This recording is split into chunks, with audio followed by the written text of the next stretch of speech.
Keluaran pasal 11. Tulah ke-10 diberitahukan. Berfirmanlah Tuhan kepada Musa, Aku akan mendatangkan satu tulah lagi atas Firaun dan atas Mesir.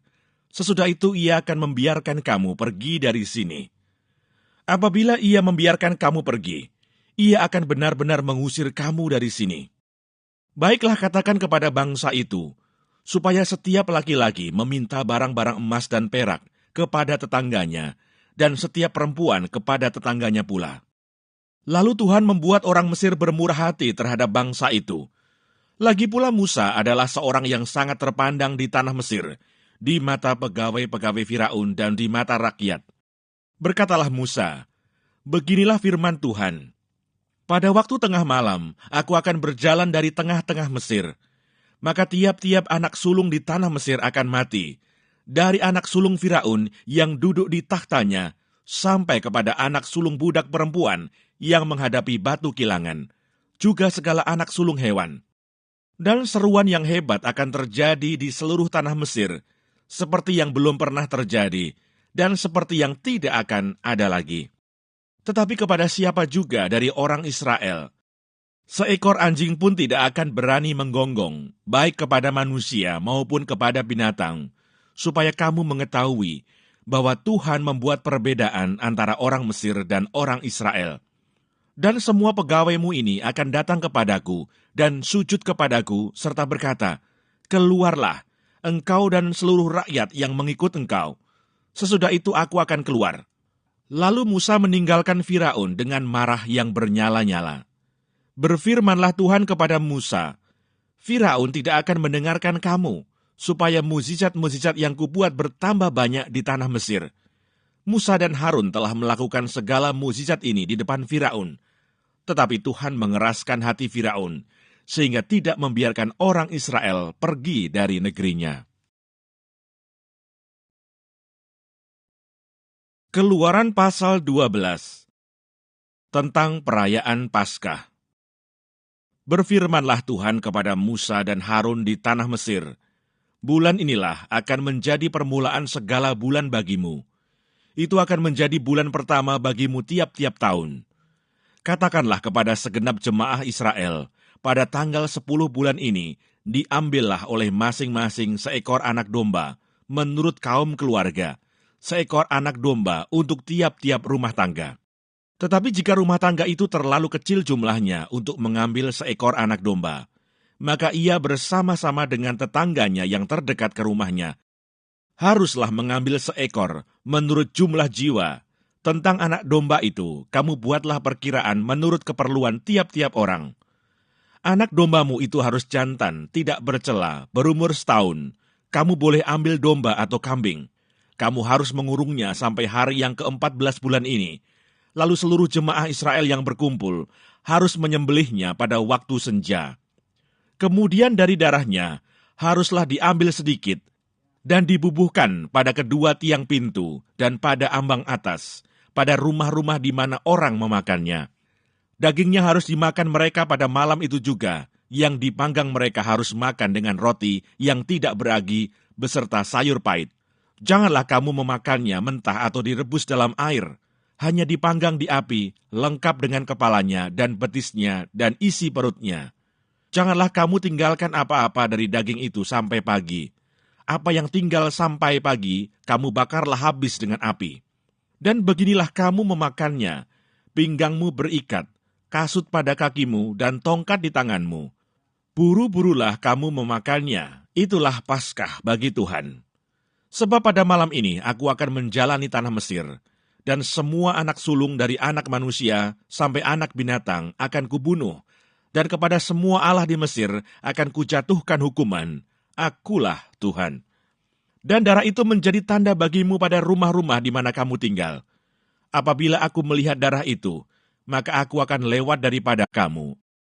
Jadi tidak akan ada tulah kemusnahan di tengah-tengah kamu apabila aku menghukum tanah Mesir. Hari ini akan menjadi hari peringatan bagimu. Kamu harus merayakannya sebagai hari raya bagi Tuhan turun-temurun.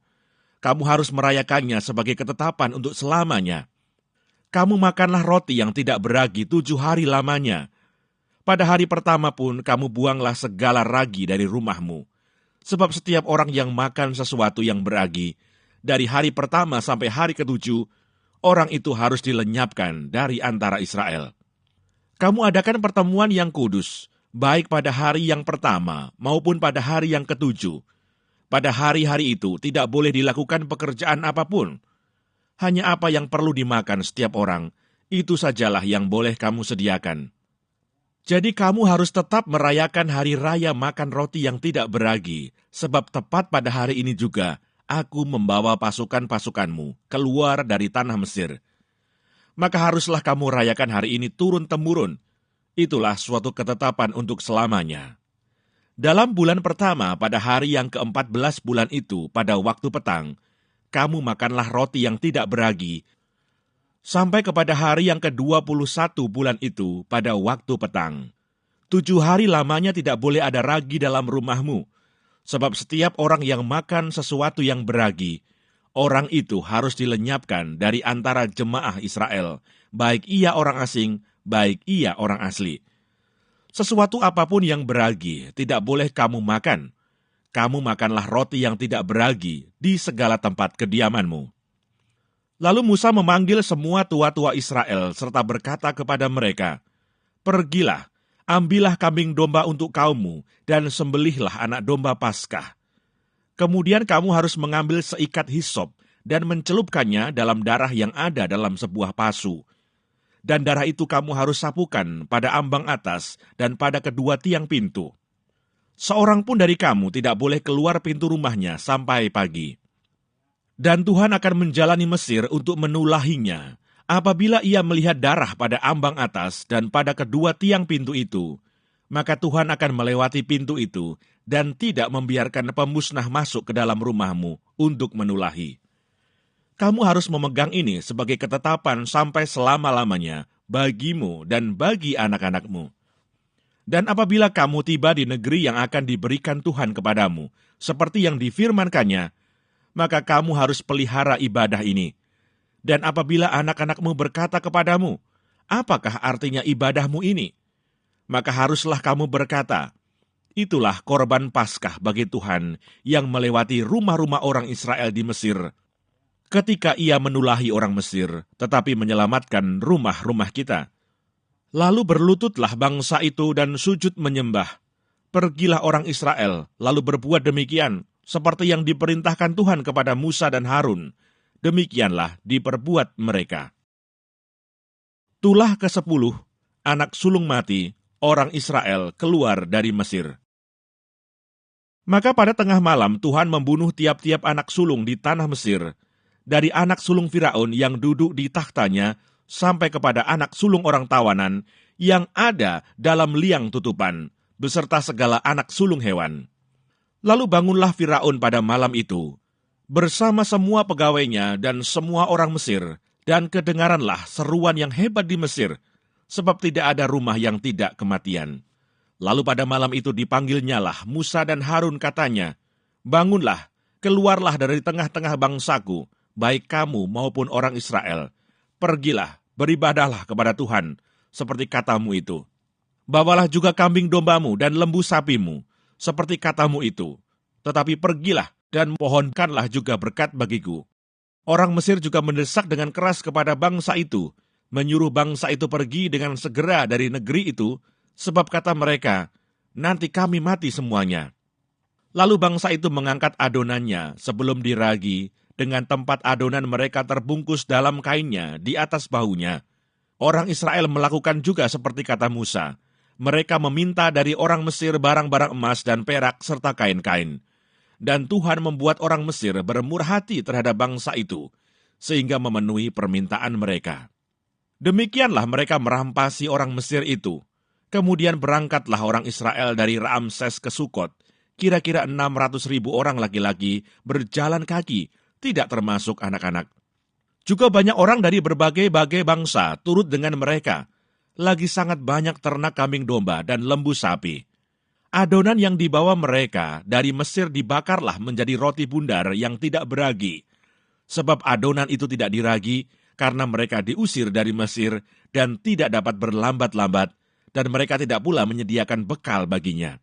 Lamanya orang Israel diam di Mesir adalah 430 tahun. Sesudah lewat 430 tahun, tepat pada hari itu juga, keluarlah segala pasukan Tuhan dari tanah Mesir. Malam itulah malam berjaga-jaga bagi Tuhan untuk membawa mereka keluar dari tanah Mesir. Dan itulah juga malam berjaga-jaga bagi semua orang Israel, turun-temurun untuk kemuliaan Tuhan. Ketetapan lebih lanjut mengenai Paskah. Berfirmanlah Tuhan kepada Musa dan Harun, inilah ketetapan mengenai Paskah. Tidak seorang pun dari bangsa asing boleh memakannya. Seorang budak belian barulah boleh memakannya setelah engkau menyunat dia. Orang pendatang dan orang upahan tidak boleh memakannya. Paskah itu harus dimakan dalam satu rumah juga. Tidak boleh kau bawa sedikit pun dari daging itu keluar rumah. Satu tulang pun tidak boleh kamu patahkan. Segenap jemaah Israel haruslah merayakannya.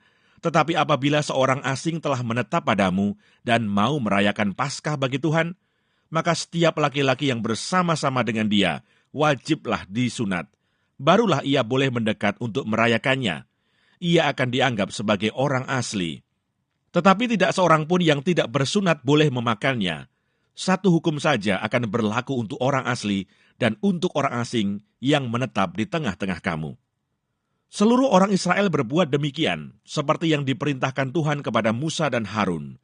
Demikianlah diperbuat mereka. Dan tepat pada hari itu juga, Tuhan membawa orang Israel keluar dari tanah Mesir menurut pasukan mereka. Keluaran pasal 13. Ketetapan tentang anak sulung, hari raya roti tidak beragi. Berfirmanlah Tuhan kepada Musa, kuduskanlah bagiku semua anak sulung. Semua yang lahir terdahulu dari kandungan pada orang Israel, baik pada manusia maupun pada hewan, akulah yang empunya mereka. Lalu berkatalah Musa kepada bangsa itu, peringatilah hari ini, sebab pada hari ini kamu keluar dari Mesir, dari rumah perbudakan, karena dengan kekuatan tangannya Tuhan telah membawa kamu keluar dari sana. Sebab itu tidak boleh dimakan sesuatu pun yang beragi. Hari ini kamu keluar dalam bulan Abib. Apabila Tuhan telah membawa engkau ke negeri orang Kanaan, orang Het, orang Amori, orang Hewi, dan orang Yebus, negeri yang telah dijanjikannya dengan sumpah kepada nenek moyangmu untuk memberikannya kepadamu. Suatu negeri yang berlimpah-limpah susu dan madunya, maka engkau harus melakukan ibadah ini dalam bulan ini juga. Makanlah roti yang tidak beragi 7 hari lamanya, dan pada hari yang ke-7 akan diadakan hari raya bagi Tuhan. Roti yang tidak beragi haruslah dimakan selama 7 hari itu. Sesuatu pun yang beragi tidak boleh dilihat padamu. Bahkan ragi tidak boleh dilihat padamu di seluruh daerahmu. Pada hari itu harus kau beritahukan kepada anakmu laki-laki, ibadah ini adalah karena mengingat apa yang dibuat Tuhan kepadaku pada waktu aku keluar dari Mesir. Hal itu bagimu harus menjadi tanda pada tanganmu dan menjadi peringatan di dahimu, supaya hukum Tuhan ada di bibirmu. Sebab dengan tangan yang kuat, Tuhan telah membawa engkau keluar dari Mesir. Haruslah kau pegang ketetapan ini pada waktunya yang sudah ditentukan dari tahun ke tahun. Apabila engkau telah dibawa Tuhan ke negeri orang Kanaan, seperti yang telah dijanjikannya dengan sumpah kepadamu dan kepada nenek moyangmu, dan negeri itu telah diberikannya kepadamu. Maka haruslah kau persembahkan bagi Tuhan segala yang lahir terdahulu dari kandungan. Juga setiap kali ada hewan yang kau punyai beranak pertama kali, anak jantan yang sulung adalah bagi Tuhan. Tetapi setiap anak keledai yang lahir terdahulu, kau tebuslah dengan seekor domba. Atau jika engkau tidak menebusnya, engkau harus mematahkan batang lehernya. Tetapi mengenai manusia, setiap anak sulung di antara anak-anakmu lelaki haruslah kau tebus. Dan apabila anakmu akan bertanya kepadamu di kemudian hari, apakah artinya itu? Maka haruslah engkau berkata kepadanya, dengan kekuatan tangannya Tuhan telah membawa kita keluar dari Mesir, dari rumah perbudakan. Sebab ketika Firaun dengan tegar menolak untuk membiarkan kita pergi, maka Tuhan membunuh semua anak sulung di tanah Mesir. dari anak sulung manusia sampai anak sulung hewan. Itulah sebabnya maka aku biasa mempersembahkan kepada Tuhan segala binatang jantan yang lahir terdahulu dari kandungan, sedang semua anak sulung di antara anak-anakku lelaki kutebus. Hal itu harus menjadi tanda pada tanganmu dan menjadi lambang di dahimu, sebab dengan kekuatan tangannya, Tuhan membawa kita keluar dari Mesir. Allah menuntun umat-Nya. Setelah Firaun membiarkan bangsa itu pergi, Allah tidak menuntun mereka melalui jalan ke negeri orang Filistin. Walaupun jalan ini yang paling dekat, sebab firman Allah, jangan-jangan bangsa itu menyesal apabila mereka menghadapi peperangan, sehingga mereka kembali ke Mesir. Tetapi Allah menuntun bangsa itu berputar melalui jalan di padang gurun menuju ke Laut Teberau. Dengan siap sedia berperang berjalanlah orang Israel dari tanah Mesir. Musa membawa tulang-tulang Yusuf, sebab tadinya Yusuf telah menyuruh anak-anak Israel bersumpah dengan sungguh-sungguh. Allah tentu akan mengindahkan kamu, maka kamu harus membawa tulang-tulangku dari sini. Demikianlah mereka berangkat dari Sukot dan berkemah di Etam, di tepi padang gurun. Tuhan berjalan di depan mereka, pada siang hari dalam tiang awan untuk menuntun mereka di jalan, dan pada waktu malam dalam tiang api untuk menerangi mereka, sehingga mereka dapat berjalan siang dan malam. Dengan tidak beralih tiang awan itu tetap ada pada siang hari, dan tiang api pada waktu malam di depan bangsa itu.